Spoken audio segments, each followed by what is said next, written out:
la baie de Naples, dans le sud de l'Italie. La troisième ville du pays s'alanguit au pied du Vésuve. Pour prendre le pouls de la ville, rien ne vaut une balade dans son cœur historique. Un quartier au charme suranné qui a su rester populaire. Les palais côtoient les immeubles délabrés. Les touristes se mêlent à la foule bigarrée des Napolitains. Au gré de leur déambulation, tous se réunissent autour du même plaisir culinaire. Pizza? C'est ici qu'est née la pizza, il y a 300 ans. Longtemps l'apanage des plus pauvres, elle est restée simple et se mange sur le pouce à chaque coin de rue. Une tradition qui fait la fierté des Napolitains. Comme Gino Sorbillo, arrière-petit-fils de pizzaiolo. Chaque jour, il crée 1500 pizzas sans jamais se lasser. C'est comme ça tous les jours. La pizza napolitaine est considérée comme un plat incontournable par tous ceux qui se baladent dans le vieux centre de Naples. C'est rapide, coloré. C'est un peu comme prendre un café à l'improviste. On dit « Allez, on se fait une pizza ». La pizza survit aux guerres, aux calamités. C'est un monument de la ville de Naples. En tout cas pour Gino, c'est sûr, sa pizza est inimitable. Le pizzaiolo ne peut pas faire une bonne pizza et une bonne pâte s'il ne prend pas le temps. La pizza doit représenter le caractère et l'esprit du pizzaiolo. Ça ne peut pas être standardisé, industrialisé. Pourtant, c'est bel et bien la pizza industrielle qui a envahi la table des Français. Ils dévorent plus de 10 kilos de pizza par an et par personne, ce qui les place loin devant les Italiens et juste derrière les Américains. Pas cher, pratique et plutôt équilibrée, la pizza vendue en grande surface est devenue le plat idéal pour nourrir toute la famille. Les enfants aiment les pizzas, et donc voilà, c'est pratique, ça gagne du temps. C'est vite fait, c'est facile à stocker, ça prend pas beaucoup de temps à faire. Olivier Dauvert, spécialiste de la grande distribution, décrypte les raisons d'un tel engouement. La pizza, c'est un produit qui a deux avantages. D'abord, c'est de l'exotisme à bon compte. C'est l'illustration de la cuisine à l'italienne et ça se met dans une assiette assez facilement finalement. Deuxièmement, c'est que c'est un produit qui n'est pas très cher. Avec 2 ou 3 euros par personne, vous avez déjà une bonne portion de pizza. Et donc, c'est vraiment le produit anticrise par excellence. La pizza est devenue un business juteux pour les industriels. Depuis longtemps reine des produits surgelés, elle investit de plus en plus le rayon frais traiteur. C'est un rayon qui s'est considérablement développé. Vous voyez, aujourd'hui, il va jusqu'à ici et on peut considérer qu'il y a une dizaine d'années, il était probablement moitié moins grand. La pizza premier prix, elle vaut environ 1,50 € le kilo. La pizza de l'enseigne, c'est-à-dire la marque de distributeur, elle est aux alentours de 5 € le kilo. Et si vous allez vers les marques, vous êtes plutôt en général autour de 6 à 8 € le kilo. Ça veut dire qu'à 8 € le kilo, ici, vous êtes 4 fois plus cher que ce que vous étiez au niveau du premier prix en début de rayon. On peut donc dénicher des pizzas à moins de 50 centimes d'euros. Mais comment font les marques pour casser autant les prix? Un industriel, il a face à lui, pour les ingrédients de sa recette, différentes possibilités pour modifier les niveaux de qualité et donc au final pour modifier les prix. Plus un produit est composé de nombreux ingrédients, plus l'industriel aura à sa disposition des leviers pour faire baisser les prix. Alors sur quoi les industriels rognent-ils pour afficher des prix toujours plus bas? Nous avons passé au crible plusieurs ingrédients utilisés par les fabricants. La pâte, bien sûr, mais aussi la composition de la sauce tomate ou encore le type de fromage. Quels sont les secrets de fabrication de la pizza discount? Le plat préféré des Français est-il devenu un symbole de la malbouffe? Enquête sur la pizza industrielle.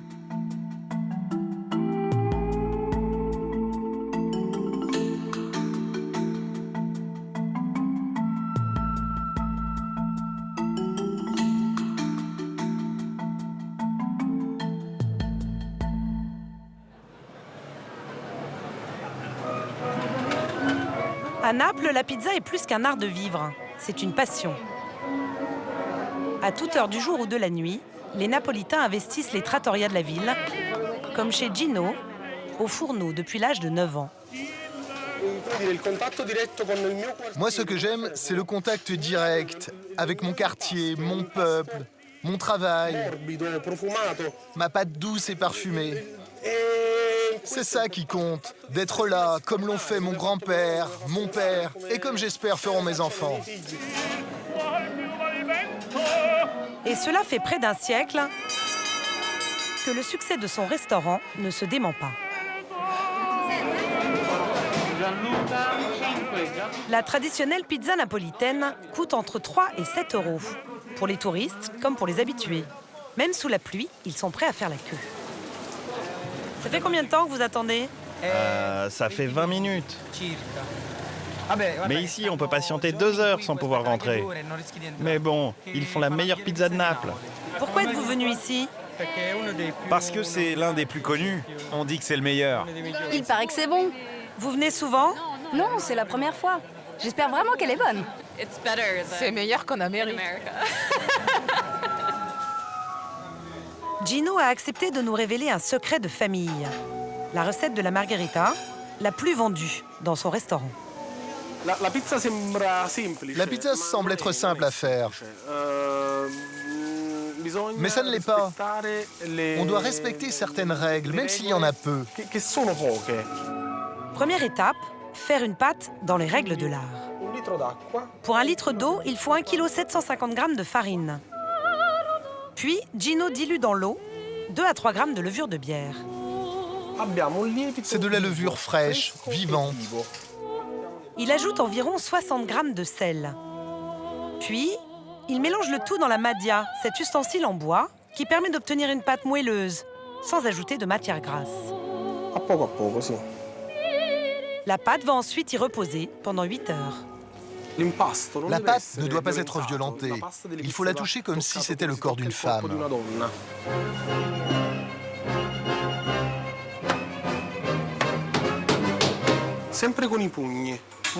Toujours avec les poings. C'est très important, les poings, pour aérer la pâte. Pour garnir la pâte, Gino choisit 3 ingrédients très simples, mais de qualité. De la purée de tomates fraîches, mais pas plus de 2 cuillerées pour éviter l'acidité, quelques feuilles de basilic frais et de la mozzarella, mais pas n'importe laquelle. La bufala, produite dans la région. On met un peu d'huile d'olive en spirale. Les 3 couleurs de l'Italie sont représentées. Le rouge, vif et fougueux de la tomate, le blanc pur et parfumé de la mozzarella de notre campagne, et le vert, du basilic frais, du basilic naturel. 1 minute dans le four à bois et le tour est joué. La margherita de Gino est fidèle à la recette originelle.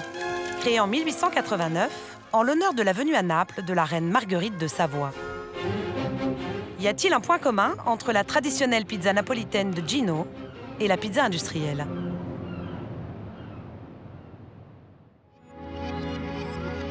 Pour le savoir, nous avons contacté les 10 plus gros fabricants européens. Seule la célèbre marque de plats surgelés Marie a accepté de nous recevoir et de dévoiler les secrets de la pizza 3 fromages, sa recette la plus vendue.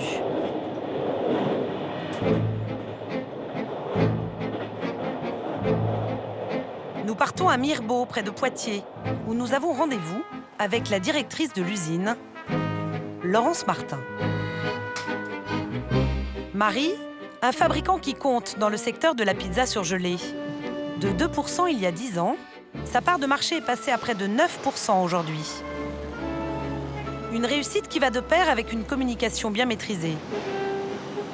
Notre visite a été préparée avec soin, le discours bien huilé, la responsable du site bien préparée. Chez Marie, on a fait le choix de produire et de proposer des produits de qualité. Et pour ce faire, on utilise des ingrédients de qualité. La qualité, le maître mot du message publicitaire de la marque. Mais pas seulement. L'origine française des produits est également mise en avant. On va effectivement s'approvisionner auprès des principaux industriels français pour garantir le maximum d'origine. La farine qu'on utilise sur nos pizzas provient par exemple d'un moulin qui se situe en Vendée, à 1 heure d'ici. Quand on utilise du fromage de chèvre sur nos pizzas croustimolleuses extrême 4 fromages. Ce fromage-là, il vient d'une laiterie qui est également à 1h30 d'ici dans les Deux-Sèvres. Élaborée à partir d'emmental, de cheddar et de mozzarella, la recette 3 fromages ne coûte qu'1,50 €. Alors, comment font-ils pour s'y retrouver? Pour pouvoir proposer aux consommateurs un produit de qualité tout en étant à un prix correct, on a vraiment besoin d'être de vrais bons industriels qui ne gaspillent pas, qui dosent de façon très précise, ni plus ni moins. Il n'y a pas du tout de gâchis parce que tout le fromage qui ne tombe pas sur la pizza repart dans le doseur pour être de nouveau réutilisé. Et ça permet d'avoir une couverture de fromage très uniforme sur la pizza. Mais pour baisser le prix de revient, il ne suffit pas de récupérer le moindre morceau d'emmental. Il faut aussi peser chaque ingrédient au gramme près. On est sur un mélange qui doit faire 76 grammes. Et là, on est à 77 grammes. Une chasse au gaspille sur le fromage, mais aussi sur la sauce tomate ou la pâte. Deuxième façon de réduire le coût d'une pizza, automatiser les étapes de fabrication pour améliorer la productivité. Comme avec cette machine à étaler la pâte. On va reproduire les gestes traditionnels du pizzaiolo en tapotant et en aérant la pâte. Combien de Gino faudrait-il pour faire aussi bien que cette machine? Difficile de le savoir. Mais pour la directrice de l'usine, l'automatisation n'offre que des avantages. Si on avait des personnes qui seraient à taper et à aérer la pâte, ce seraient des conditions physiques déplorables. Et aujourd'hui, on a à cœur de faire des produits de qualité, mais aussi de préserver la santé de nos salariés. Enfin, troisième source d'économie, acheter les matières premières en gros au meilleur prix. Quand j'achète du fromage, vu que j'en achète 17 tonnes, j'obtiens des meilleurs prix plutôt que si j'en achetais qu'une tonne. Et de ce fait, ça va nous permettre de maîtriser nos coûts. Résultat de tous ces efforts, le lot de 3 pizzas 3 fromages n'est vendu que 4,50 € dans les grandes surfaces. Ainsi, 150 000 pizzas standardisées sortent tous les jours de l'usine. C'est dans cette cuisine de chef que la directrice marketing et la responsable recherche et développement mettent au point les nouvelles recettes. Il faut compter 6 mois de travail. Là, on travaille sur quelle recette aujourd'hui, Julien? Alors aujourd'hui, on travaille sur la Tex-Mex. La Tex-Mex, sauce salsa, l'orientale au poulet épicé kebab ou encore la suprême royale. Les pizzas de Marie sont atypiques, bien loin de la pizza traditionnelle napolitaine. Alors, pourquoi on a choisi de faire des recettes originales? Tout simplement pour se différencier de la concurrence, aller chercher une nouvelle cible, et en l'occurrence les jeunes adultes et les familles avec ados, qui sont à la recherche de goûts un petit peu plus typés, de générosité, de recettes originales. Une générosité qui doit se voir sur le paquet, avec une photo qui donne l'eau à la bouche. Le produit ici, dans les proportions, dans la nature des ingrédients, eh bien, le produit qui est à l'intérieur. D'accord, ouais, c'est pas une photo, il y en a beaucoup plus, et puis à l'arrivée, il n'y a rien. C'est pas du tout notre façon de faire, et en tout cas, on respecte scrupuleusement les ingrédients au niveau de la photo. Et l'originalité est donnée par le nom. La gamme ne s'appelle pas pizza, mais croustille moelleuse extrême, un terme mûrement réfléchi. On dit simplement, on définit le produit. On a à la fois une pâte qui est moelleuse, mais aussi croustillante et extrême parce qu'on est riche en goût, on est riche en garniture. Voilà, on est un petit peu dans l'extrême pour ça. Et on est complètement inspiré des pizzas de livraison. Leurs pizzas s'inscrivent dans une autre tradition, celle des chaînes de livraison à l'américaine, avec une garniture abondante et une pâte très épaisse. Serait-ce une façon habile de justifier les 56% de pâte dans leur pizza? Ça coûte moins cher, c'est quand même l'élément, l'ingrédient moins cher d'une pizza. Oui, mais là, en l'occurrence, par rapport à notre positionnement qui est justement sur le moelleux et le croustillant de la pâte, Si on avait une pâte moins épaisse et avec un pourcentage moindre, on ne parviendrait pas à ce positionnement-là. En termes de qualité gustative, dans une pizza, la pâte, c'est un élément important, c'est pas un élément annexe. Hein. Et en recherche et développement, quand on développe une nouvelle pizza, en fait, ce que l'on va essayer de caler, c'est vraiment l'équilibre gustatif global. Un marketing qui a fait ses preuves. Depuis quelques années, la marque s'est hissée à la 3e place du marché de la pizza surgelée.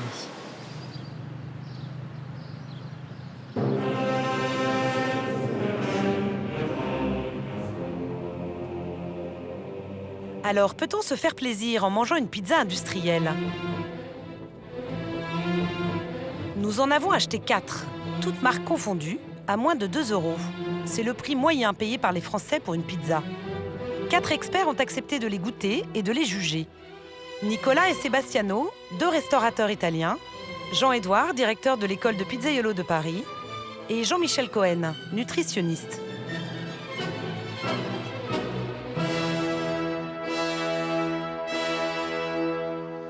C'est bizarre, hein? Pour la sentir ou pas?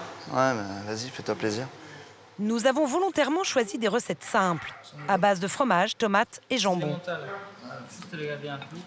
Première pizza, une royale à moins de 2 €. Ça tombe pas, hein?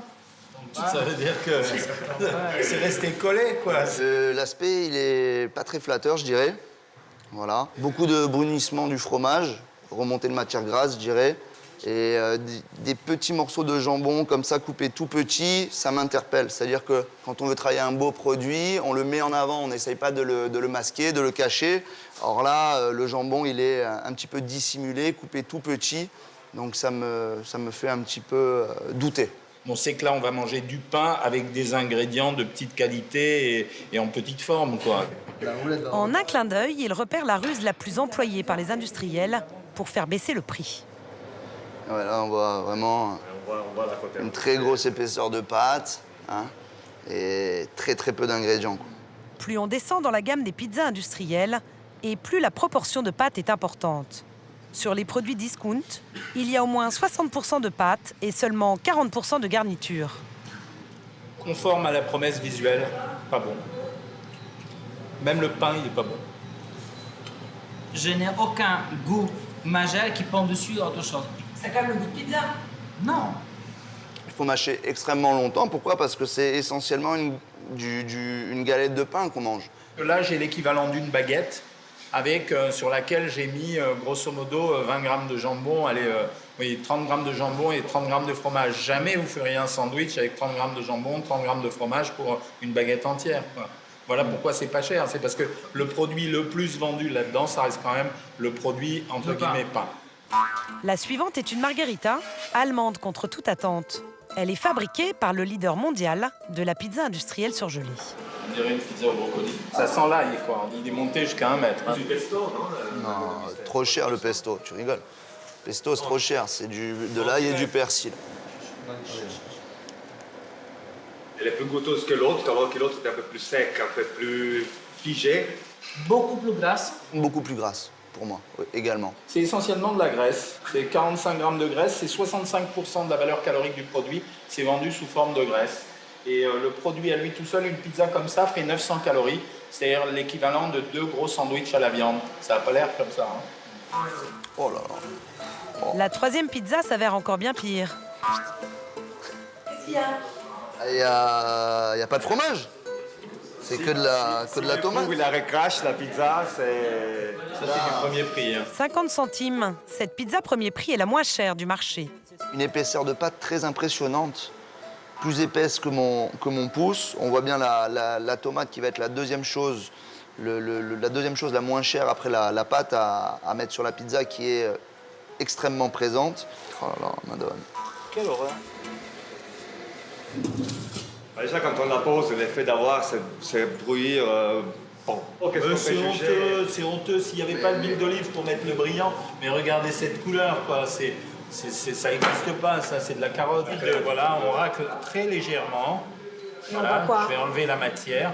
C'est une coloration, je suis même pas sûr que ce soit de la sauce tomate. C'est peut-être de la peinture, en fait. Pire encore, la pâte n'est pas tout à fait cuite. Ils ont pourtant respecté le temps de cuisson indiqué sur la boîte. Ouais, voilà, c'est en dessous. Le bilan de tout ça, c'est cette partie-là, regardez.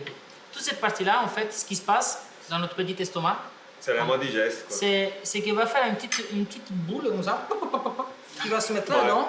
Et pendant toute la nuit, vous avez encore cette boule qui fait qui monte, qui descend. Parce qu'il est là, il ne peut pas digérer ça. Les experts avaient vu juste. Le décryptage des étiquettes confirme leurs impressions. Vraiment, c'est pas correct. Est-ce que 3% de tomates, concentré de tomates, farine de blé. Donc en fait, c'est du concentré de tomates avec 3% de la pizza. C'est de la vraie tomate. C'est-à-dire sur une pizza de 400 grammes, de 300 grammes, il y a 9 grammes de tomates. C'est bien, pour une pizza à tomate. Ah, mais c'est vraiment du vol. C'est vraiment du vol. Très peu de tomates dans ces pizzas, mais sous quelle forme? Purée de tomates fraîches? Morceaux de tomates? Ou concentré? Là encore, c'est le prix qui dicte la qualité. Pour le comprendre, nous nous rendons chez le numéro 1 français de la tomate industrielle, à Tarascon, en Provence. 40 producteurs de la région se sont regroupés il y a 10 ans pour relancer l'usine. Yannick Mézadri est le directeur commercial du site. Aujourd'hui, on est sur un rythme d'environ 1500 tonnes de tomates fraîches par jour. On peut monter jusqu'à 2000 tonnes, c'est-à-dire environ 100 tonnes par heure. Ces tomates-là, elles arrivent d'une dizaine de kilomètres à peu près. Un producteur de Provence, bien sûr, de Tarascon. Une fois lavées, les tomates sont triées à la main. Aucun additif ni conservateur n'est ajouté. Puis, cette broyeuse retire les ingrédients superflus. Ça, c'est les peaux et les pépins qu'on a extraits de la tomate. Ça va servir à l'alimentation des taureaux de Camargue. Reste à extraire l'eau du fruit. Cette impressionnante machine permet de réduire les kilos de tomates fraîches pour en faire une purée. L'usine fabrique 2 produits différents. Donc là, vous avez effectivement une purée de tomates. Et là, vous avez donc du concentré de tomate avec un goût qui est très éloigné du goût de la tomate fraîche par rapport évidemment à la purée. En règle générale, plus on baisse en gamme pour la pizza et plus on va vers un produit concentré. En principe, sur une pizza, on utilise de la purée de tomate facile à étaler. Mais dans les pizzas bas de gamme, on trouve du concentré de tomate, 2 fois moins cher que la purée. Comme vous le voyez, vous avez un produit qui est très visqueux, qui coule très peu et qui effectivement va pouvoir bien se mélanger avec de l'eau. L'industriel va utiliser 1/3 de concentré de tomate et 2/3 d'eau. Je vais vous montrer un petit peu ce que ça représente. 2 fois plus d'eau que de concentré. Cette sauce peut-elle encore avoir le goût de tomate? Là, vous avez vraiment un produit délicieux. Et là, vous avez un produit qui est beaucoup plus acide et qui est très très loin du goût de la tomate. Ouais, c'est dégueulasse. Dilué dans de l'eau, le concentré de tomate coûte au final 6 fois moins cher que la purée. Certains industriels vont encore plus loin pour augmenter leur marge.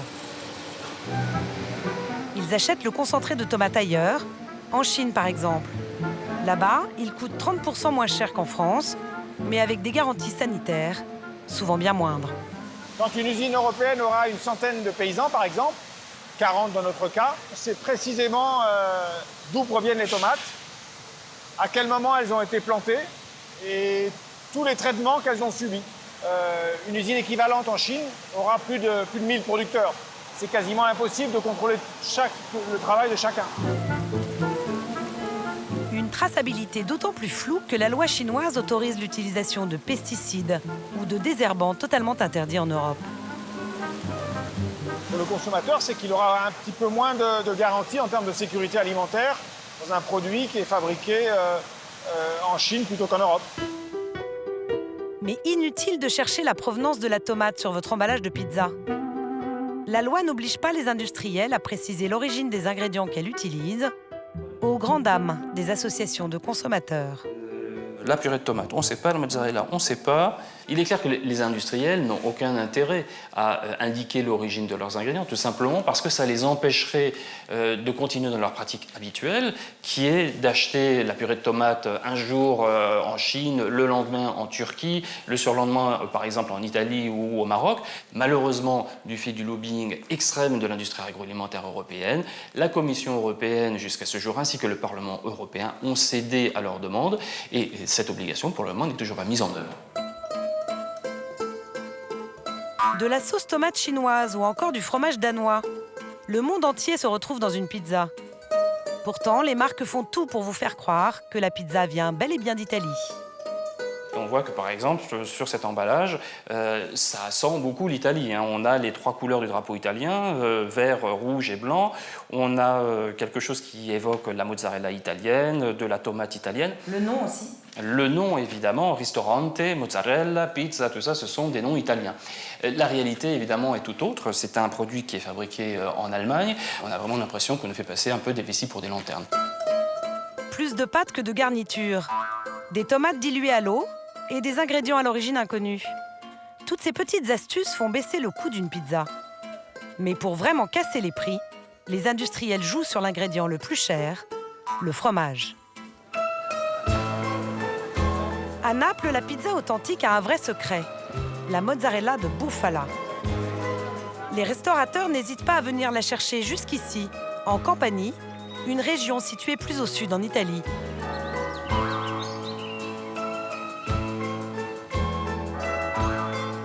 Née au XIIe siècle, elle est élaborée à partir de lait de bufflone. Cette bête sauvage originaire d'Asie, bien plus impressionnante que sa cousine la vache. Ici, on la bichonne depuis plus d'1 siècle pour produire la meilleure mozzarella. Créée en 1900, Vanullo est une entreprise familiale dirigée par Antonio Palmieri et son fils Nicolas. Les 200 bêtes vaquent à leur guise dans cette étable surdimensionnée. Elles se prélassent en écoutant Mozart, Beethoven ou, comme ce matin, le jazzman Keith Jarrett.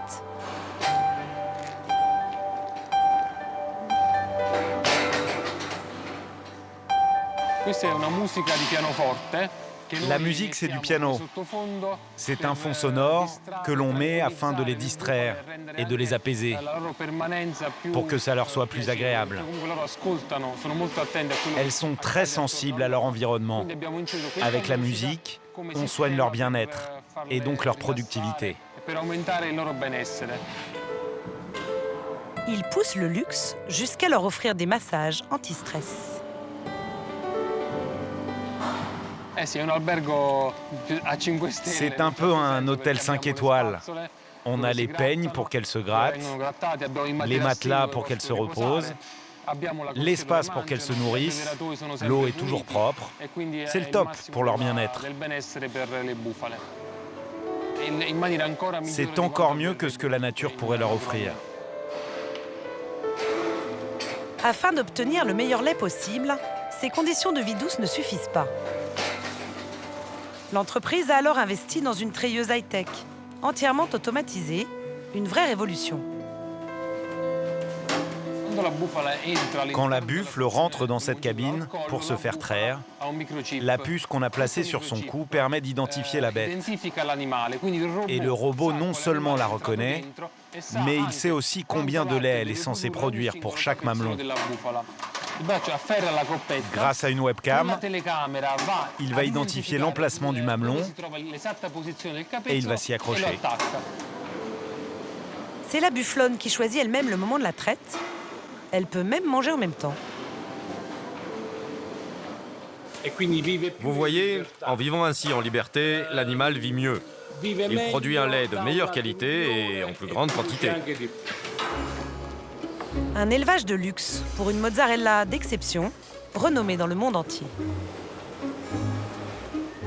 Cette laiterie familiale est le domaine de la fille du patron, Teresa, héritière de cette recette ancestrale. Une méthode artisanale qui permet de produire chaque jour 300 kg de mozzarella de bufala.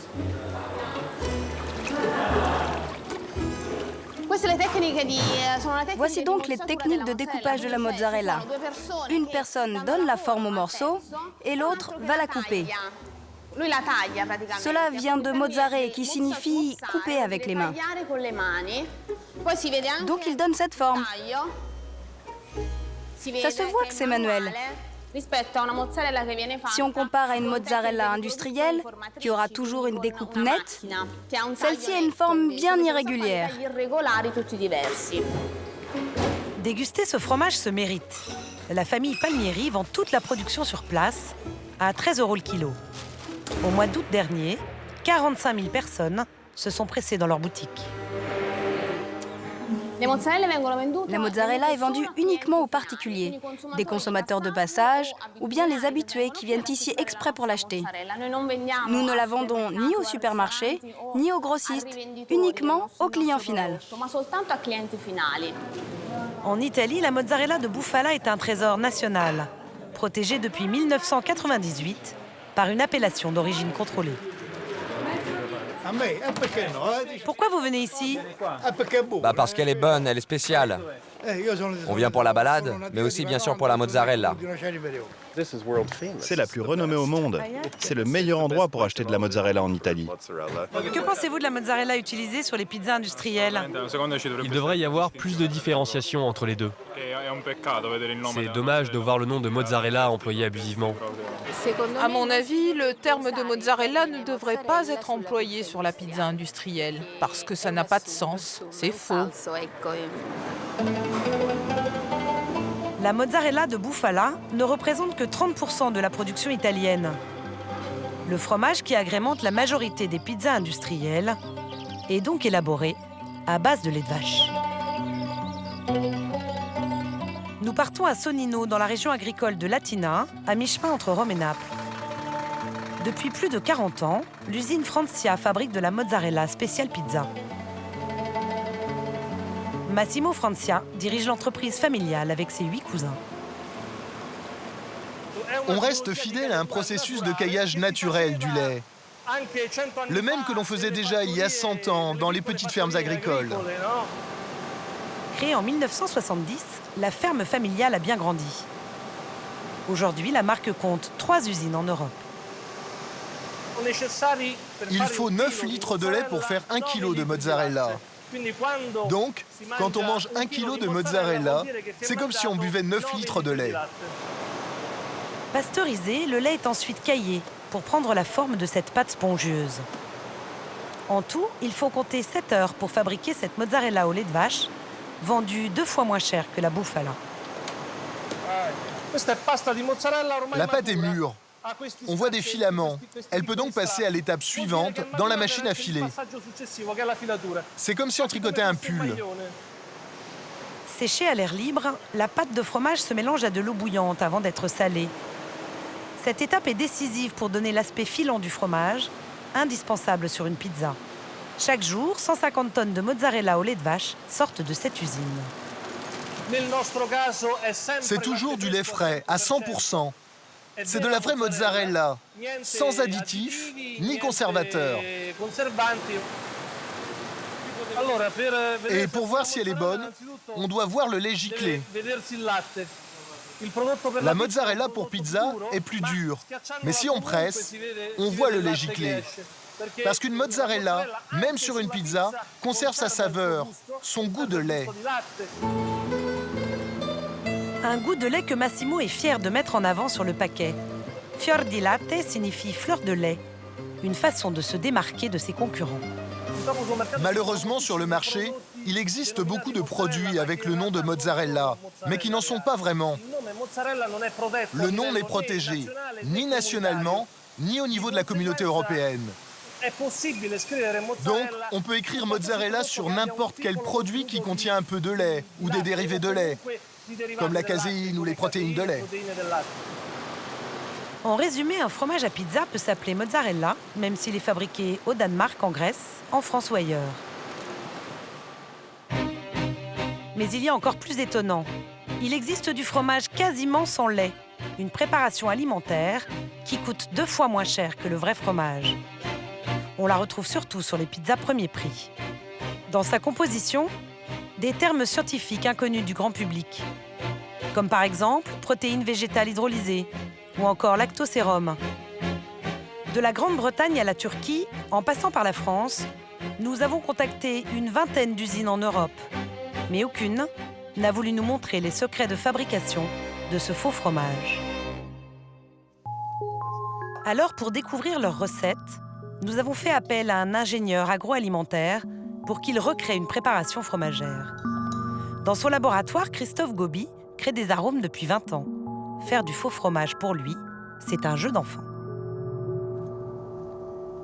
Aujourd'hui, techniquement, il est absolument possible de faire un fromage analogue sans aucune protéine d'origine laitière. Ça pose pas de problème.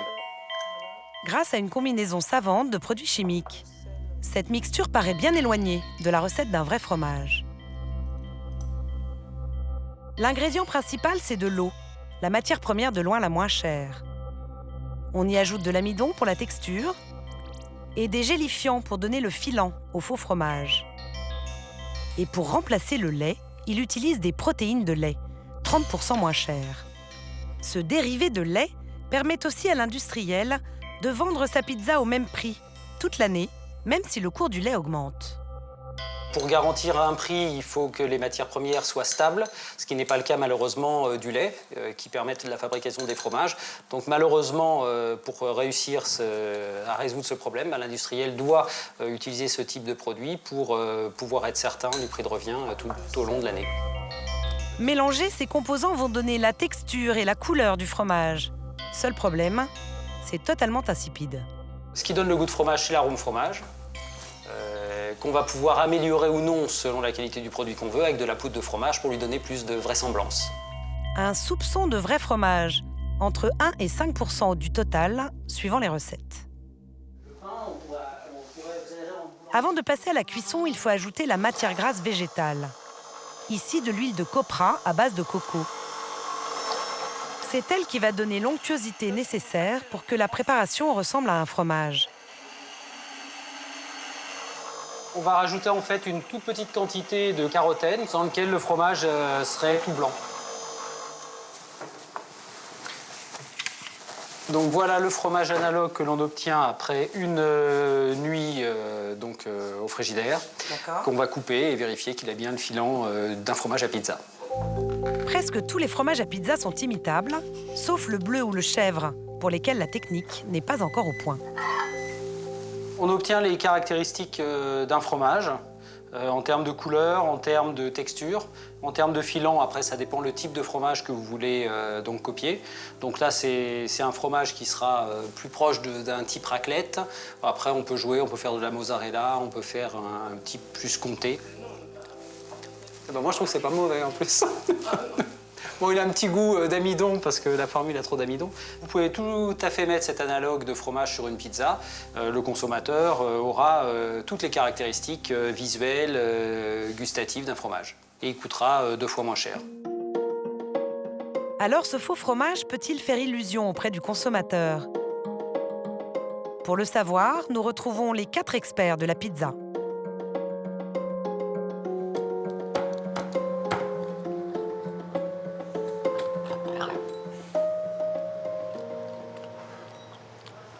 Ça n'a pas de goût. Et même le fromage, si on prend, il a pas de goût, essaye d'individualiser le fromage, là je viens de prendre un petit bout de fromage, j'essaye de l'individualiser. Je sais pas ce que c'est. Je sais pas ce que c'est. Ah, mais là il y a beaucoup de fromage là. Et en tout cas, on voit que le produit correspond bien à ce qui est vendu. Hein. C'est exactement pareil. On n'a pas la même représentation, ni sur le produit cru, ni sur le produit cuit. Donc ça veut dire que là, il y a quand même quelque part une tromperie. La liste des ingrédients indique un terme qui les choque. On voit préparation alimentaire, 18,3%. Je suis pas un animal, quoi. Je veux dire, je vais pas manger de la préparation alimentaire. Dans la préparation alimentaire, eau, matière grasse végétale, protéines de lait, fécule de pommes de terre, fromage, correcteur d'acidité, acide citrique, colorant bêta-carotène. C'est le mélange chimique. Pas charrier, quoi. Il y a un moment, préparation alimentaire, je vais le faire tout seul, je vais piler les trucs dans un bol et je vais les avaler. Mais le prix de cette pizza est imbattable, 50 centimes. Pour eux, c'est encore trop cher. Ça, le prix de revient pour l'industriel, je parle vraiment des matières premières, on est à 4-5 centimes d'euros, mais non, sans exagérer. Hein. sans exagérer. Avec les économies d'échelle, etc., les quantités qui doivent sortir des usines, on est sur du 5 centimes d'euros maximum hors coût du travail. Je parle vraiment de la quantité de produits. Faire du pas cher, je trouve ça très bien, ça aide tout le monde. Mais faire du pas cher pour se moquer des gens qui n'ont pas beaucoup d'argent, là, je trouve que c'est encore pire que le reste. Donc moi, j'ai 0. 0, 0. Mais certains industriels ont fait le choix de la qualité à prix fort. À l'inverse de ses concurrents qui se livrent une guerre des prix sans merci, la marque Pizza de Manosque crée des pizzas haut de gamme, vendues près de 6 € pièce. En rachetant cette entreprise en 2007, Philippe Leplon a décidé de la sauver en misant sur le savoir-faire des 50 employés de l'usine. Elles sont bien coupées les tranches là, ça va? Si c'est pour faire la même chose que font les grandes marques, bah moi je fais jamais concurrentiel. Parce que les grandes marques font des pizzas 3 fromages. Nous on fait une pizza 3 fromages, mais nous on met des mentales Grand Cru Label Rouge, on met de la raclette, on met du comté et on cuit au feu de bois. In fine, on a le même nom de produit, mais au final on n'a pas du tout la même qualité de produit. Premier gage de qualité à ses yeux, une chaîne de production où la main de l'homme reste primordiale. Il a même essayé de reproduire un tour de main presque napolitain. On essaye de retrouver les gestes du pizzaiolo, elles vont façonner à la main, en faisant une première fois comme ça, une deuxième fois comme ça, et après la pizza va pouvoir continuer son chemin. Voilà. Qu'est-ce que ça apporte, ça? Ce que ça apporte, c'est que vous avez une pâte qui ne va pas être matraquée par un emporte-pièce et qui va vraiment pouvoir encore continuer à se développer avant d'arriver à la cuisson. De même pour la sauce tomate. La machine ne sert qu'à mesurer la dose exacte, 100 grammes par pizza. C'est une sauce bien préparée, il y a une consistance assez épaisse et c'est beaucoup plus facile de le faire à la main que de le faire avec une machine. Ah, mais c'est plus cher de prendre quelqu'un pour le faire. Oui, mais on a d'abord privilégié la qualité de la sauce tomate qu'on met dessus avant de privilégier le côté industriel. 20 000 pizzas sortent chaque jour de l'usine. Ce n'est rien comparé au numéro 1 du secteur, l'allemand Dr Oetker, qui en produit près d'1 million par jour. Pour cette recette, qui a même reçu le label rouge, le patron ne lésine pas sur la quantité des ingrédients. Même pour le fromage, qui représente 70% du prix de revient de cette pizza. Voilà, on met 3 tranches comme ça, par pizza, sur le comté. Ensuite, on va rajouter 3 tranches de raclette et de l'emmental Grand Cru Label Rouge. On en met sur la pizza 100 grammes de fromage râpé. Donc je ne sais pas si vous vous rendez compte, mais en volume, c'est énorme. Du vrai fromage, en lieu et place de la préparation fromagère de certaines pizzas low cost. Philippe Leplon se targue de ne jamais en mettre dans ses recettes. Vous voulez une préparation fromagère, c'est des préparations à base de poudre de perlimpinpin qui vont vous donner un amalgame. Et une fois qu'il est sec, cet amalgame, vous pouvez le râper comme un fromage, il a le même aspect qu'un emmental. Ça n'a aucun goût. Il a le filant d'un emmental ou le filant d'un autre fromage, mais gustativement, il est neutre. Les préparations fromagères, pour moi, c'est l'antithèse de la pizza, quoi. Si les grandes marques font des économies en ne cuisant que la pâte de la pizza, ici, elle est entièrement cuite au feu de bois avant d'être surgelée. Un avantage pour le consommateur. Là, nous, on va vous vendre un produit qui fait 430 grammes cuit. C'est-à-dire que la perte de poids qu'il y aura dans le four du consommateur, elle est pratiquement infinie. Des ingrédients de qualité, du vrai fromage en quantité et une cuisson au feu de bois. Mais cela a un coût. Cette pizza label rouge coûte en moyenne 2 fois plus cher que les marques concurrentes. Même si on est plus cher que la moyenne du marché, on reste sur des produits quand même abordables. Et en même temps, on a quand même satisfait. Quand on a goûté le produit, on s'est fait plaisir. Quand on a goûté un produit où il n'y a pas de fromage, où la sauce c'est du concentré, etc., on a répondu à un besoin alimentaire. Je ne suis pas sûr que ça fait plaisir. Les Français déboursent en moyenne 3 € pour une pizza achetée en grande surface. À ce prix-là, la qualité n'est pas toujours au rendez-vous. Il existe une solution, la cuisiner soi-même. Ça ne coûte pas plus cher, mais est-ce aussi rapide? Car pour les adolescents, les plus gros consommateurs de pizza, c'est combien de minutes? 10 à 10 minutes. L'important, c'est de ne pas perdre de temps. Quand elle organise une fête avec ses copains, Sarah en achète toujours un stock. Celle-là, elle est grande. Quand vous les voyez comme ça, vous pensez quoi? Elles ont un peu une sale gueule. Ouais. Elles sont petites aussi. Ouais, mais j'ai trop faim pour manger. Ouais, voilà. Ouais, en fait, vous en fichez un peu. Ouais, Voilà. ouais, on la mange quoi. Parce qu'on n'a pas le choix. Pourquoi est-ce que vous mangez des pizzas congelées Alors bah c'est beaucoup plus rapide, c'est un gain de temps parce que on n'a pas envie de s'emmerder à faire la cuisine et tout. On les met au four, c'est fini. C'est rapide, c'est pas cher. Il n'y a pas de recette à faire. Les adolescents se sont cotisés pour acheter 5 pizzas. En tout, chacun a déboursé 1 € pour la soirée. Moi, c'est la meilleure. Celle-là, elle a un peu une couleur un peu radioactive. Elle a un peu une couleur orange bizarre. Genre, tu fais pas tomate. Et sinon? Bah sinon, c'est la pizza, quoi. Quand on mange des pizzas, c'est pas pour manger des choses bonnes, c'est juste pour manger. Non, mais si pour se caler. Si elles sont bonnes, c'est mieux, mais si elles sont pas super géniales, bah, on s'en fout. Quand on mange une pizza, on n'a pas le temps vraiment de la savourer en fait. Vu qu'on veut aller avec les autres et tout ça, on la mange juste pour avoir quelque chose dans le ventre en fait. Je trouve que les gens... Hey, les jeunes. Bonsoir. Nous retrouvons Nicolas Balestra, un des 4 experts. Nous lui avons demandé de faire un test. Qu'est-ce qu'on mange de bon par ici? Des pizzas. Waouh! C'est bon, hein? Ça a l'air d'être bon, ça. Hein? Ah ouais? Ah ouais? Ça a l'air d'être très bon. Il souhaite leur apprendre à faire une pizza maison et la comparer avec les pizzas industrielles qu'ils ont achetées. Je vous propose un petit jeu. C'est qu'on va faire ensemble une pizza. Ah oui, pas de souci. Le temps que vous allez mettre à faire la pizza, ça va être exactement le temps que vous mettez pour prendre la boîte, l'ouvrir, et la mettre au four et la manger. Sérieux? C'est vrai? Exactement en même temps. Mais c'est pas possible. On y va? On fait ce pari? Ok. C'est parti. Allez, tape. Bah parce que je sais pas, ouvrir un carton, ça prend... Allez, tape. Ils vont devoir faire une margarita avec des produits frais. Vous allez chez un boulanger, juste à côté. Ok? Boulanger du coin. Et je dis, bah tiens, tu pourrais pas me vendre de la pâte à pain? Parce que moi, j'ai pas le temps de la faire. Par contre, les boulangers, c'est son métier. Et ça coûte 60 centimes. Vous saviez pas qu'on pouvait acheter de la pâte à pain chez le boulanger? Non, pas du tout. Moi j'allais pour les baguettes. Ah bah, c'est bien. Pâte à pain, j'y avais pensé. Alors, qu'est-ce qu'il nous faut là? Sauce tomate. Bien. Bien. Olive. Ah, c'est bien. Huile d'olive, pas mal. Et toi, qu'est-ce que t'aimes? J'avais dit des champignons. Des champignons. Et on prend pas le gruyère? Hein? Gruyère. Comment ça s'appelle? Du gruyère. Gruyère, ma parole. Ma c'est pas ça. Gruyère. Gruyère, c'est pas italien. Étaler la pâte ne semble pas si compliqué. Je mets un petit peu de farine sur la table. Ok? Je prends ça, je la pose, je l'étale, simplement. Allez, allez-y. Mais n'y mets pas trop de joie quand même. Hein?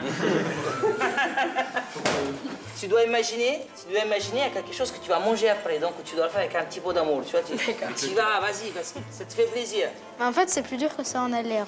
Il y a des trous qui se forment, ça prend pas la forme qu'on veut et tout. Mais c'est pas grave, c'est ça qui est beau, parce que c'est fait maison. C'est bon là? Bah, toi, qu'est-ce que t'en penses? Bah ouais, on est allé. Il faut surtout pas aller à l'extérieur. De la purée de tomates. Chouette, c'est bon, arrête. Une tranche de jambon. C'est pas magnifique comme ça? Tiens, Des olives. Bah, ça... Et de la mozzarella. En 3 minutes seulement, le tour est joué. Je veux juste te montrer une petite différence des deux pizzas là. Excusez-moi. Bah là c'est tout blanc, ça a l'air fade et là il y a plein de couleurs. Ça donne envie. Ok, parfait. Ça donne envie? Ouais. Pendant la cuisson, Nicolas calcule avec eux le prix de revient de la pizza maison qu'il compare avec l'industriel. Boulanger, combien j'ai dépensé? 60 centimes. 1 € de tomate, ok. 2 tranches de jambon, le paquet coûte 12 €. C'est bien, arrondons, 80 centimes. On a utilisé 5 olives, on va dire 20 centimes. 15 centimes. Allez, 15, on a mis 1 € de mozza. 5 pois origan, allez, huile d'olive, 10 centimes en plus. 10 centimes en plus. Donc on est à 3,65 €. Ok? Pour 3,65 €, on a fait nous-mêmes notre pizza. Grosse surprise au final. Ça a l'air trop bon. La pizza maison coûte 1 € moins cher que la pizza achetée au supermarché. Est-ce que vous voulez goûter celle-là pour voir un petit peu ce que ça donne ou pas? Oui. Quelle question. Nicolas a réussi son pari. Sa recette remporte un franc succès. Bah déjà, on sent bien la sauce tomate encore. Et puis la pâte, elle est plus croustillante. Ouais, il y a beaucoup plus de goût. C'est beaucoup plus épicé. L'origan, il relève le goût. On sent vraiment la tomate. Après, on se croit un peu au resto là. On a vu que c'était pas cher et c'est vraiment très très bon. Et alors la prochaine fois que vous faites une fête, vous mangez quoi comme pizza? Des pizzas maison. On va perdre du temps, mais... pas vraiment beaucoup de temps, mais ça va être convivial et on sera tous solidaires. C'est le même temps. C'est le même On sera tous ensemble, on va rigoler. Voilà. Ok, donc c'est fini les pizzas industrielles quand même. Ils ne sont pas encore prêts à passer toute leur soirée en cuisine. Aux grandes dames de Nicolas, la pizza industrielle a encore de beaux jours devant elle.